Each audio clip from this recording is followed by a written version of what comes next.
Hello students, कैसे हैं आप सब। आई होप आप सभी अपनी स्टडीज़ अच्छे से कर रहे हैं और जो टॉपिक आपको करवाए जा रहे हैं उनको रिवाइज भी कर रहे हैं, पढ़ भी रहे हैं। तो इसी होपफुलनेस के साथ मैं गरिमा राठौड़ आप सभी का स्वागत करती हूँ ऑन श्री करनी एकेडमी एंड एजुटेक। मैं आपकी केमिस्ट्री एजुकेटर हूँ जो आज फिर आपसे रूबरू हो रही हूँ और कुछ नए टॉपिक्स के साथ हम लोग आज फिर से एक दूसरे से मिलने वाले हैं और एक टॉपिक और हमारी केमिस्ट्री में हम लोग डिस्कस करने वाले हैं।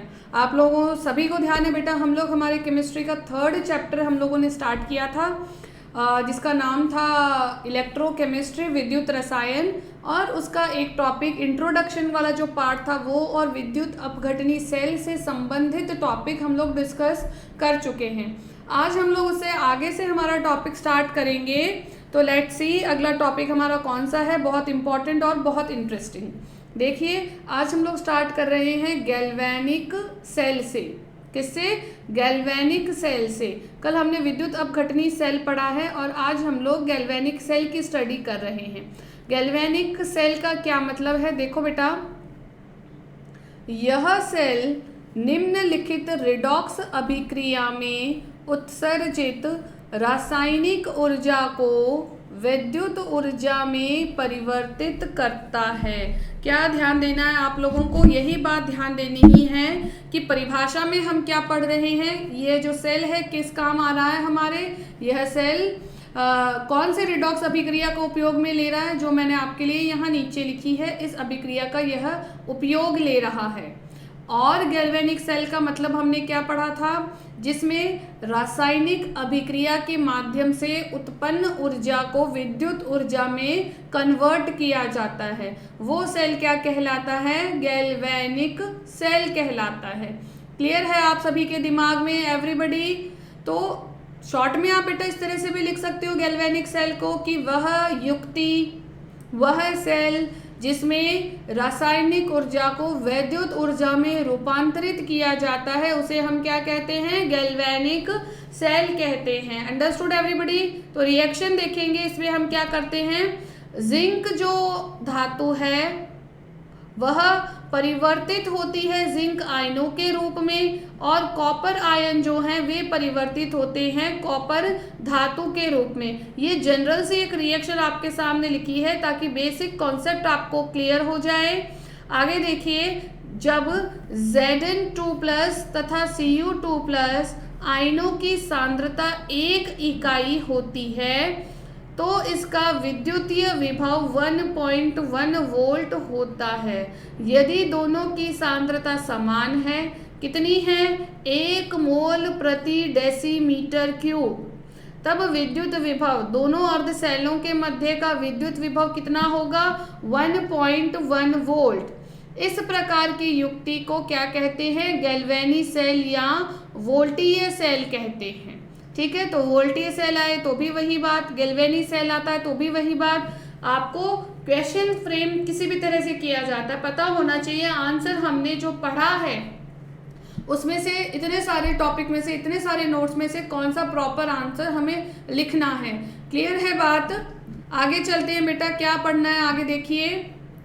यदि गैल्वेनी सेल में एक विपरीत बाह्य विभव लगाया जाए एवं इसे धीरे धीरे बढ़ाया जाए तो हम देखते हैं कि अभिक्रिया तब तक चलती रहती है जब तक कि बाह्य विभव 1.1 वोल्ट नहीं हो जाता।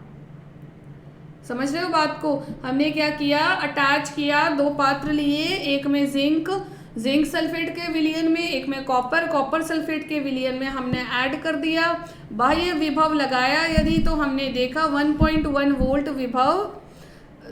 यदि वोल्ट नहीं लगाते बाह्य विभव तो 1.1 वोल्ट विभव धारा रहती है।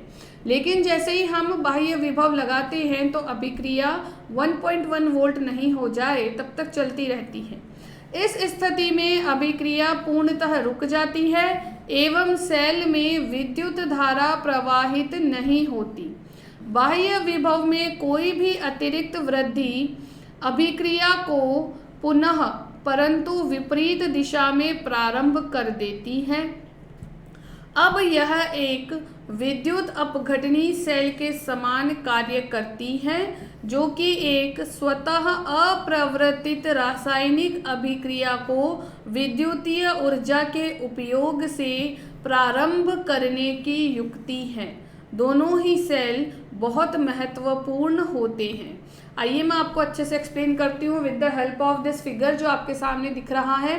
बेटा हमने क्या किया, एक सेल लिया है। इस सेल में आपको क्या क्या दिखाई दे रहा है वह आपको ध्यान से देखना है। मैंने सेल में दो अलग अलग पात्र ले लिए हैं, ठीक है, दो पात्र लिए हैं। एक पात्र में मैंने ZnSO4 का विलयन ले लिया और दूसरे पात्र में मैंने CuSO4 का विलयन भर लिया। जिस पात्र में मैंने जिंक सल्फेट का विलयन भरा है उसमें मैंने जिंक की छड़ को डुबा दिया। जिस पात्र में मैंने कॉपर सल्फेट का विलयन लिया है उसमें मैंने कॉपर की छड़ को डुबा के रखा है। आपको दिख रहा है यह कॉपर की छड़ है आपके सामने और लेफ्ट साइड वाली जिंक की छड़ है। क्लियर हुई बात? ओके। अब ये जो दोनों छड़ें हैं जिंक और कॉपर की, इनको एक तार के माध्यम से जोड़ दिया और तार के माध्यम से जोड़ने पर मुझे पता चला कि जिंक और कॉपर में एक फिजिकल कांटेक्ट बन चुका है। लेकिन आप देखेंगे कि इन दोनों पात्रों में कोई फिजिकल कांटेक्ट नहीं था, तो इसके लिए मैंने इन दोनों पात्रों को एक अन्य युक्ति जिसे कहते हैं लवण सेतु, इसके माध्यम से इन्हें कनेक्ट किया एक दूसरे से। क्लियर है? लवण सेतु, सेतु का क्या काम होता है? कनेक्शन बनाने का दो किनारों के मध्य। तो उसी तरह से इस लवण सेतु ने क्या किया है, जिंक और कॉपर वाले जो पात्र थे उन दोनों के मध्य जो संबंध है वह स्थापित किया है। अंडरस्टूड? समझ आ रही है बात आपको? जैसे ही मैं कनेक्शन कर देती हूँ इन दोनों के मध्य, तब क्या होता है, जो जिंक धातु है क्योंकि वह कॉपर से कहीं अधिक क्रियाशील है, तो जिंक क्या करता है, अपने आप से ऑक्सीकृत होने लगता है। जिंक क्या करेगा बेटा, सबसे पहले ऑक्सीकृत होने स्टार्ट कर देता है और ऑक्सीकृत होकर किसमें कन्वर्ट हो जाता है, Zn2+ में। और जब यह रूपांतरण हो रहा है जिंक का जिंक आयन में, तो साथ में यह दो इलेक्ट्रॉन त्यागता भी है। जहां पर यह दो इलेक्ट्रॉनों का त्याग कर रहा है वह छड़ क्या बन जाएगी, मेरी एनोड। समझ रहे हो बात को? वह छड़ क्या बन जाती है, एनोड। क्यों? आपको यह बात ध्यान देनी है कि जहां पर ऑक्सीकरण होगा वह छड़ हमेशा क्या कहलाएगी, एनोड। कब? जब आप गैल्वेनिक सेल की बात कर रहे हैं, तो आप इसे इस तरह से भी समझ सकते हैं, एनोड पर हमेशा ऑक्सीकरण की प्रक्रिया संबंध होती है। तो जब आप देखेंगे कि जिंक जो है अपने इलेक्ट्रॉनों का यहाँ निरंतर त्याग कर रहा है, तो जिंक जो धातु है वह जिंक आयन के रूप में Zn2+ के रूप में निरंतर विलयन में जाती रहेगी और इलेक्ट्रॉनों की यहाँ पर अधिकता होने के कारण यहाँ पर कौन सा चार्ज डेवलप हो जाएगा, नेगेटिव चार्ज। इसलिए इस इलेक्ट्रोड पर कैसा निशान लगाया हुआ है, नेगेटिव। तो एनोड यहाँ पर कैसा होगा, ऋणात्मक होगा। यह बात भी आपको ध्यान देनी है। Understood everybody? फिर ये जो इलेक्ट्रॉन यहाँ पर बने हैं, ये इलेक्ट्रॉन इस तार के माध्यम से होते हुए कॉपर के छड़ की तरफ गमन करते हैं। अब आप देख सकते हैं यह जो विलयन है कॉपर सल्फेट, इसमें कौन पड़ा है, कॉपर के आयन पड़े हैं, Cu2+ के बहुत सारे आयन। ये आयन जैसे ही इलेक्ट्रॉनों का गमन तार के माध्यम से इस छड़ की तरफ होता है, इन आयनों का गमन इस छड़ की ओर होने लगता है और इलेक्ट्रॉन को ये ग्रहण कर कर किस में बदल जाएंगे, कॉपर परमाणु में बदल जाएंगे। और यह कॉपर परमाणु अब विलयन में नहीं जाता, बल्कि क्या होगा, यहाँ से इस धातु पर लगातार ये इस पर चिपकते जाएगा। Understood everybody? तो इसके कारण क्या होता है, धीरे धीरे जैसे जैसे समय पास होता रहता है वैसे वैसे कॉपर जो है, ये जो कॉपर की छड़ है इसका द्रव्यमान तो बढ़ता जाएगा, लेकिन यह जो जिंक की छड़ है इसका द्रव्यमान घटता जाएगा। ऐसा क्यों होगा? आप देखिए यहाँ पे कॉपर की जो छड़ है इसे हम क्या कहेंगे, कैथोड कहेंगे।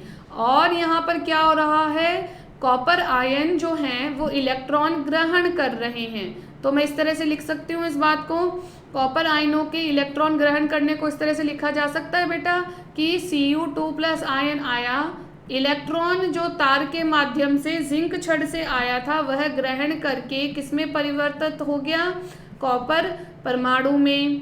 क्लियर है बात? या यह जो प्रक्रिया है इसे हम क्या कहेंगे, अपचयन कहेंगे। क्यों? क्योंकि इलेक्ट्रॉन का ग्रहण हो रहा है, यहाँ पर इलेक्ट्रॉन का त्याग हो रहा है, इसलिए हम इसे ऑक्सीकरण कहते हैं। तो अपचयन की अभिक्रिया कहाँ पर संपन्न होती है, कैथोड पर संपन्न होती है। और कैथोड पर कैसा आवेश है, धनात्मक। यह संरचना मैं आपको कल बता भी चुकी थी। क्लियर है? इसके बाद आप क्या देखोगे कि कॉपर जो है यहाँ पर निरंतर चिपकता रहेगा और जो जिंक है वह निरंतर विलयन में जाता रहेगा। तो धीरे धीरे जिंक की सांद्रता में कमी आ जाती है और कॉपर की सांद्रता, कॉपर का जो द्रव्यमान है वह अधिक हो जाता है, उसमें वृद्धि आ जाती है। एक समय ऐसा आएगा जब जो जिंक वाली छड़ है वह पूरी तरह से डिसॉल्व हो जाएगी और तब ये रिएक्शन जो है अपने आप खत्म हो जाएगी।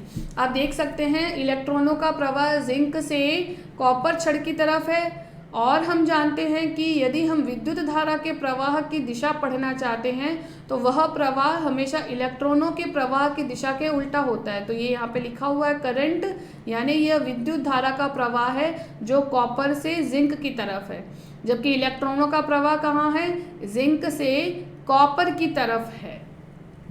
आई होप ये बातें आपको समझ आ रही हैं, ये संरचना समझ आ गई है सभी को गैल्वेनिक सेल की। और लवण सेतु के रूप में मैंने आपको बता दिया है, यह इन दोनों पात्रों के मध्य संबंध स्थापित करने के लिए उपयोग में लिया जाता है। और साथ ही साथ लवण सेतु जो है वह क्या करता है, इन दोनों विलयनों की विद्युत उदासीनता को बनाए रखता है। यह भी इसका एक बहुत इम्पॉर्टेंट काम है। क्लियर है? इसके बारे में कई बार बोर्ड में प्रश्न भी पूछा गया है कि लवण सेतु किसे कहते हैं या इसके कार्य बताइए। तो आपको थोड़ा सा यहाँ पर भी ध्यान देना पड़ेगा, आप इग्नोर नहीं कर सकते हैं छोटी छोटी बातों को। तो नेक्स्ट देखते हैं, ये देखिए बेटा यहाँ पे ZnSO4 कॉपर सल्फेट है। क्लियर है बात? यदि यहाँ पे बाह्य विभव 1.1 वोल्ट से कम है तो आप देखेंगे इलेक्ट्रॉनों का प्रवाह जिंक से कॉपर की ओर हो रहा है और धारा का प्रवाह कॉपर से जिंक की ओर हो रहा है। आई होप ये डायग्राम आपको बहुत अच्छे से क्लियर है। अगला देखिए, यदि यहाँ पे बाह्य विभव 1.1 वोल्ट के बराबर हो गया तो आप देखेंगे ना तो इलेक्ट्रॉनों का प्रवाह है ना ही विद्युत धारा का प्रवाह है। यानी यदि बाह्य विभव 1.1 वोल्ट मैंने दे दिया, अब सेल में कोई अभिक्रिया नहीं होगी, ना ही किसी प्रकार की विद्युत धारा प्रवाहित होगी। अंडरस्टूड? आगे देखिए, तीसरे फिगर में मुझे ये पता चल रहा है कि बाह्य विभव जो है वो 1.1 वोल्ट से अधिक है। अधिक कर दिया यदि बाह्य विभव, तो यहाँ जो अभिक्रिया हो रही थी इस फर्स्ट फिगर में उससे जस्ट अपोजिट अभिक्रिया स्टार्ट हो जाएगी। यानी इलेक्ट्रॉनों का प्रवाह है कहाँ होगा, कॉपर से जिंक की तरफ, और धारा का प्रवाह जिंक से कॉपर की तरफ।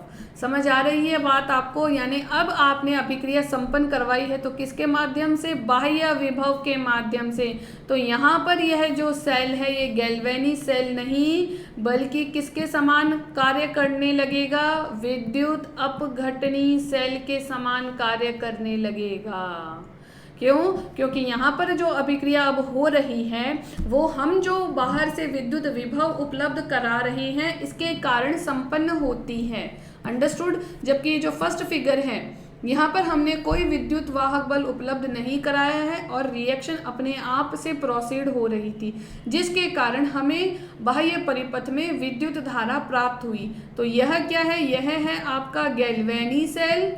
और यदि मैंने बाह्य विद्युत वाहक बल उपलब्ध कराया तो यही सेल किसके समान कार्य करने लगता है, विद्युत अपघटनी सेल के समान कार्य करने लगता है। आई होप कि दोनों फिगर साथ में दिखाने पर आपको जो थोड़ा बहुत भी डाउट है गैल्वेनिक और विद्युत अपघटनी सेल में वो भी क्लियर हो गया होगा। ठीक है, तो नेक्स्ट टॉपिक में मूव करते हैं बेटा। गैल्वेनी सेल एक विद्युत रासायनिक सेल है जो कि एक स्वतः रेडॉक्स अभिक्रिया, स्वतः मतलब अपने आप होने वाली, जिंक और कॉपर में से रिएक्शन स्टार्ट करवाने की जरूरत नहीं पड़ेगी। Zinc as a reactive metal अपने आप से अभिक्रिया स्टार्ट करता है और ऑक्सीकृत होने लगता है, जिसके कारण विद्युत धारा हमें बाह्य परिपथ में अपने आप मिलेगी। अंडरस्टूड? तो एक स्वतः रेडॉक्स अभिक्रिया की रासायनिक ऊर्जा को विद्युत ऊर्जा में रूपांतरित करती है।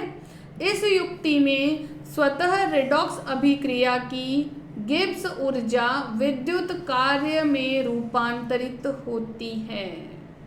समझ आ रही है बात? किसी भी कार्य को यदि हम करते हैं तो गिब्स ऊर्जा का संबंध इसके साथ, इस सेल के साथ क्या होगा, मैं आपको नेक्स्ट क्लास में बता पाऊंगी, क्योंकि वहाँ पे हमें ये पूरा डिटेल में डिस्कस करना है। अभी के लिए मैं आपको ये बताती हूँ कि गैल्वेनिक सेल में हम लोग क्या करते हैं, गिब्स ऊर्जा जितनी भी यूज आ रही है वह सारी किसमें रूपांतरित हो गई है, विद्युत कार्य में।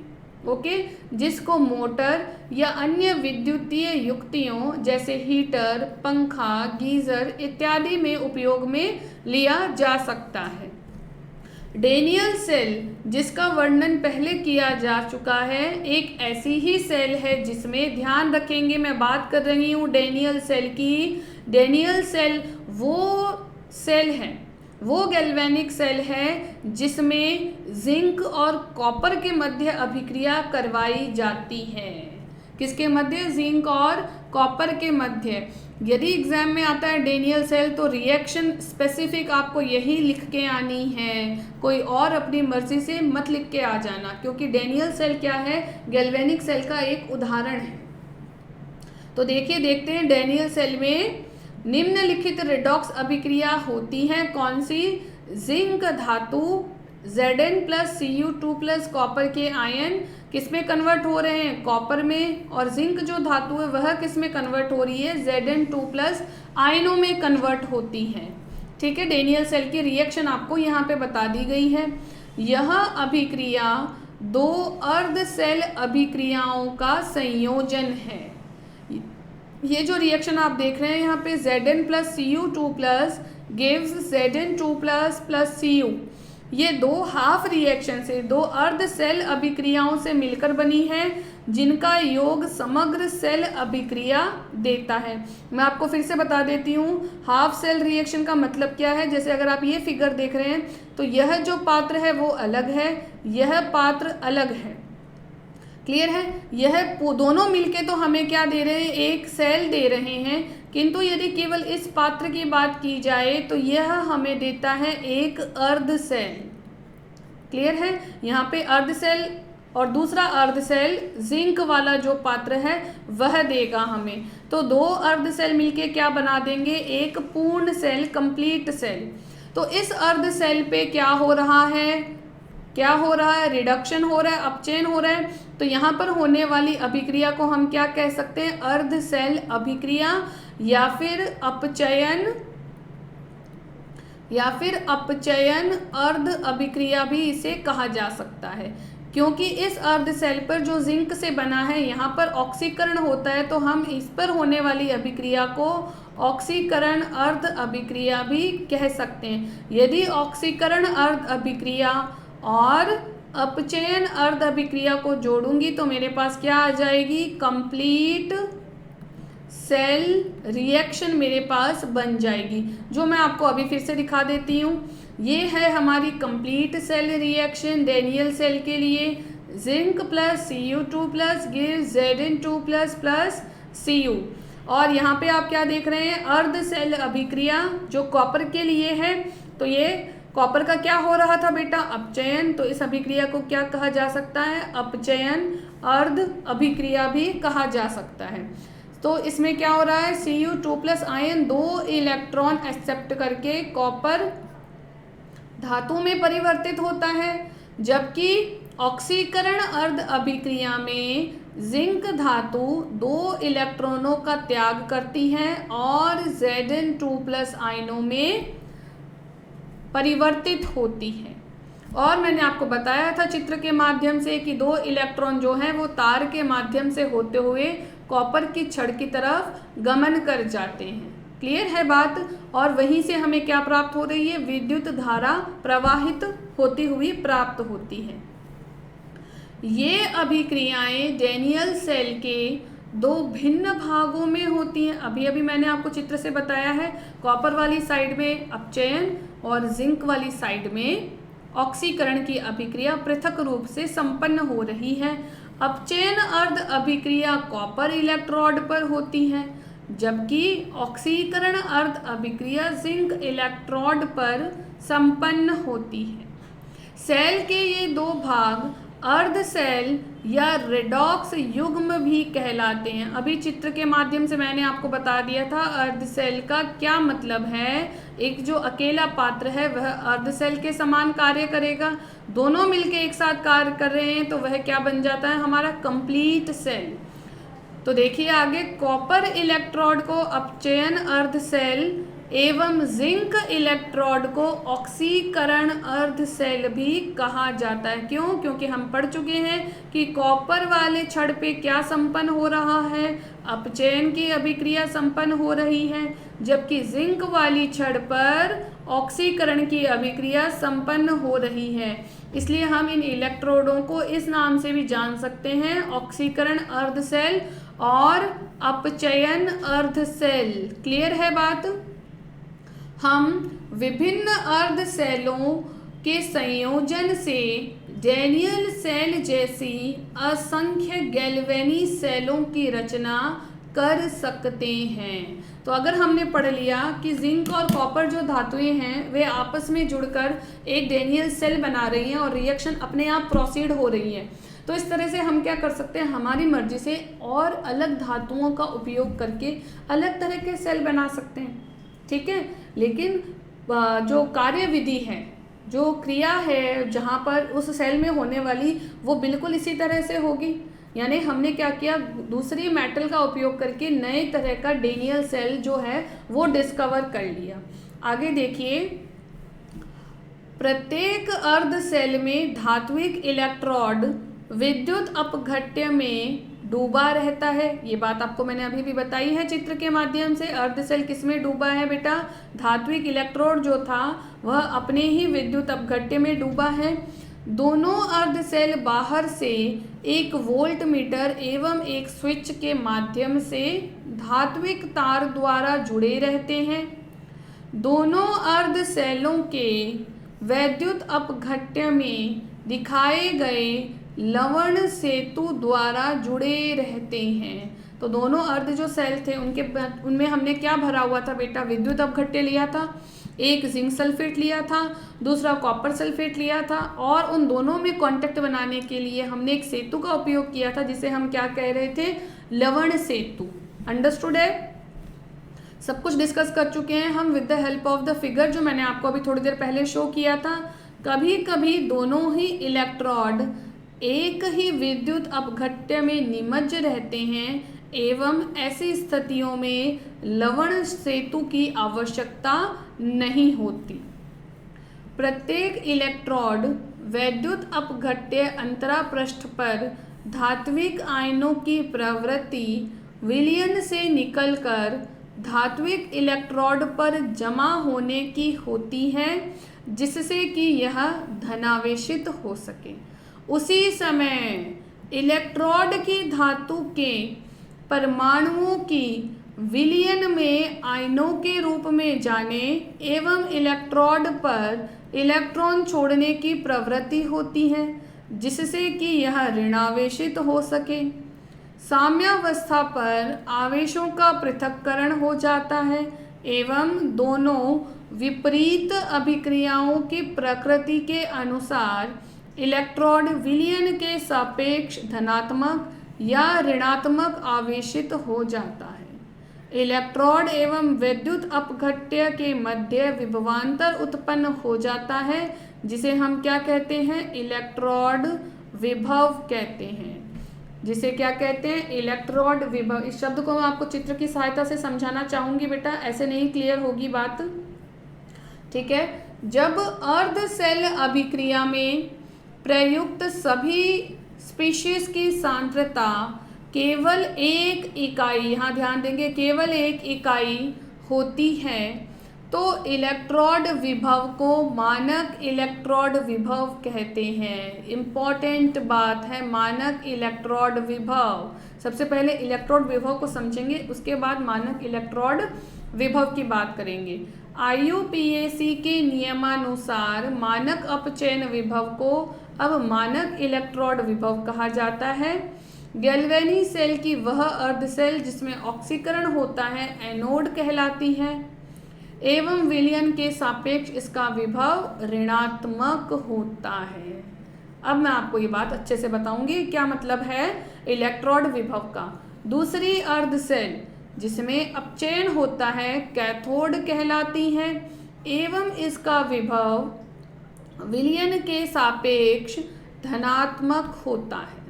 इस प्रकार दोनों इलेक्ट्रोडों के मध्य एक विभवांतर होता है एवं जैसे ही स्विच ऑन स्थिति में होता है इलेक्ट्रॉन ऋणात्मक इलेक्ट्रोड से धनात्मक इलेक्ट्रोड की ओर प्रवाहित होने लगते हैं।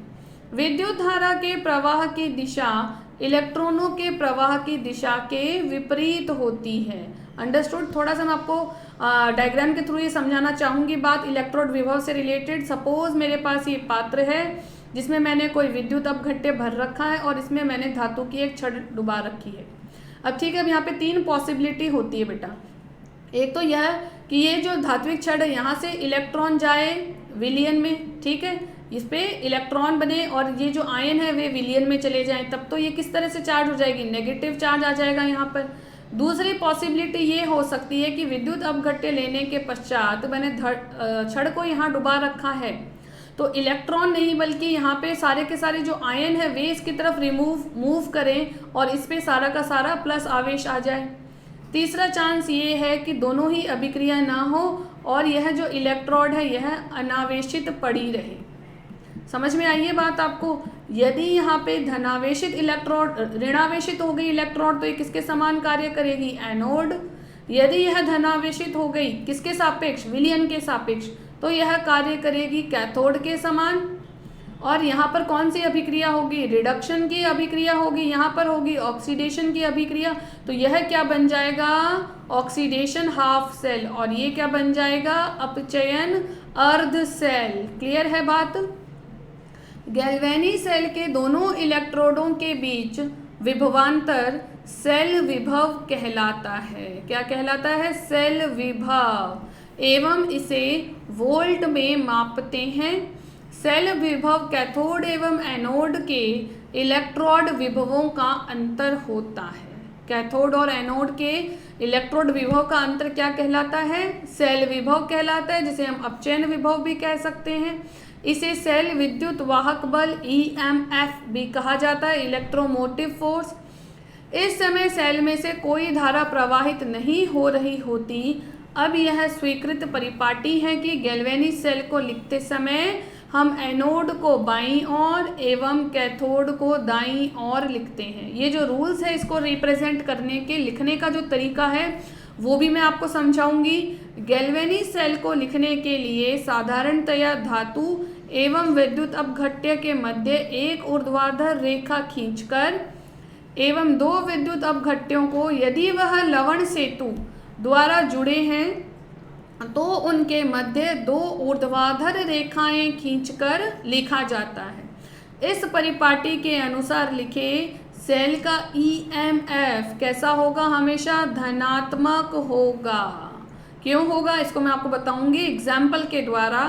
एवं दाईं ओर के अर्ध सेल के विभव से बाईं ओर के अर्ध सेल के विभव को घटाकर दिया जाता है। तो ये फॉर्मूला आपके लिए यहाँ पे लिखा गया है, ई सेल यानी सेल विभव यानी इलेक्ट्रोमोटिव फोर्स ऑफ सेल किसके बराबर होता है, दायां जो छड़ है उसका विभव माइनस बाईं छड़ यानी कैथोड माइनस एनोड। क्लियर है बात, कैथोड माइनस एनोड हम हमेशा लिखते हैं और इसके माध्यम से हमें क्या मिल जाता है, हमारे सेल का कुल विभव मिलता है। क्लियर है। सेल को लिखने का जो तरीका है, किस तरह से हम उसे निरूपित कर सकते हैं सेल को, वो हम लोग नेक्स्ट क्लास में डिस्कस करेंगे। क्लियर है। आज के लिए जो मैंने आपको इम्पॉर्टेंट बात बताई है, वो जो फिगर बताया था वो इलेक्ट्रोड विभव और डेनियल सेल के लिए हमने जो रिएक्शंस पढ़ी थी, उन रिएक्शंस को लिखने का जो वे है वो आपको अपने दिमाग में अच्छे से क्लियर कर लेना है। उससे रिलेटेड बहुत बार क्वेश्चंस जो है एग्जाम में डायरेक्ट पूछा जाता है। ओके एवरीबॉडी, आज के लिए इतना ही। अगला टॉपिक नेक्स्ट क्लास में हम लोग डिस्कस करेंगे। Thanks for watching the video everybody.